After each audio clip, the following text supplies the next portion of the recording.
So you're in a situation like similar to us where you work with a friend, you have a podcast with, are you guys best friends or like from like a long time? Yeah, we started as best friends and then we had the podcast together. But did you know each other like from out here or growing up or something? No, we met like 6 years ago. Okay. So do you have challenges there? Because like that's stuff that we've dealt with having this show even just for like 3-4 years, whatever it's been.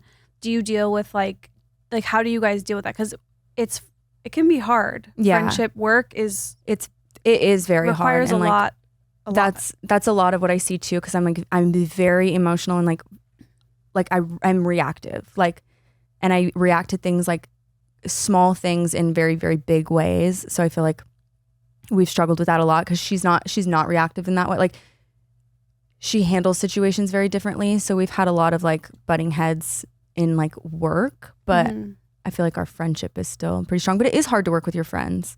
Like it's like working with your partner or like being married and also having business together. Did you do that? No. Well, I'm still working with my ex. Oh, right. Yeah. So, but him and I, like, we're a couple of years like removed from our breakup, and so now we're like in a super good place. But no, like when Bobby and I initially broke up and we were recording, oh my God, it was so painful, and I had to like hear, even though I was playing cool girl, I had to hear stories about like him dating again, all of these things. And then I was just like, yeah, tell me more. And I was just like dying on the inside. It's not there anymore, but it's just a natural, like, I think I'm now, like, you can call me a pro at like working with, not setting boundaries with like workplace, I think, having like worked with my ex for so long, but it's better now.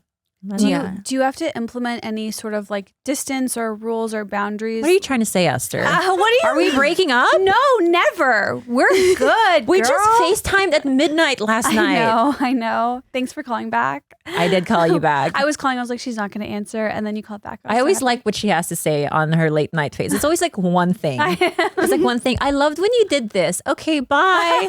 And then that's it. I know. I thank you. But you have to admit, like, for us doing this show for a long time, like, we did have to sort of keep a safe distance.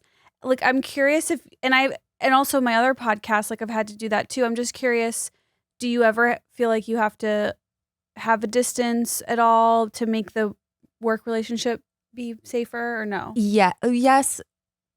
I feel like, especially since we started touring, like that's so much time to spend together. And then also we have like this huge like business together, and like obviously we're doing shows and stuff. So I feel like we did have to have like some space just to like have a healthy relationship still, because it was like we were just like, we'd argue over like the smallest things like timing and stuff, and it was like just not good for the overall picture. So we definitely, it like was trial and error. Like we had to have a lot of like crazy arguments to finally like get into like a rhythm of like, oh, you like we can see each other like X amount of hours per day, literally. Yeah, that's so smart. Because you get to enmesh, then it gets to like it just like same with family, right? Like you have to be careful if you work with family.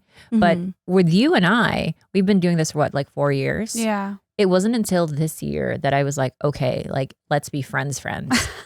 Because I was very like this. Like just like keep everyone at this distance, because I was afraid of exactly what you're describing, which is like it just gets like it can get ugly very fast. It's just hard because like when you're so close, because we are like, I love her more than anything, like she's my best friend, but like it, like when we do have disagreements and stuff like about like the podcast or touring or whatever it is, it's like the like boundaries get crossed because we are friends, like where that wouldn't happen if we were just like would just work together. 100%. Right. Yeah, that makes sense. So we've had to like learn a lot, I feel like, but now we're really in a rhythm, and like I'm less reactive because I'm on like mood stabilizers and stuff now. What are you so on? I feel like Tell us. I'm on Lamictal. Oh, Lamictal is old school, baby. It's, oh my God, it has changed my life. I just started like a few months ago.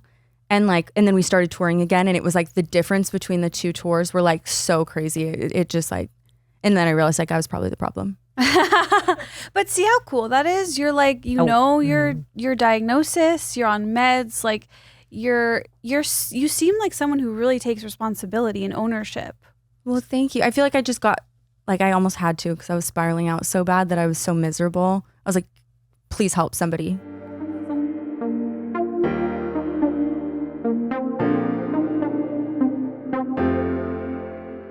Bye.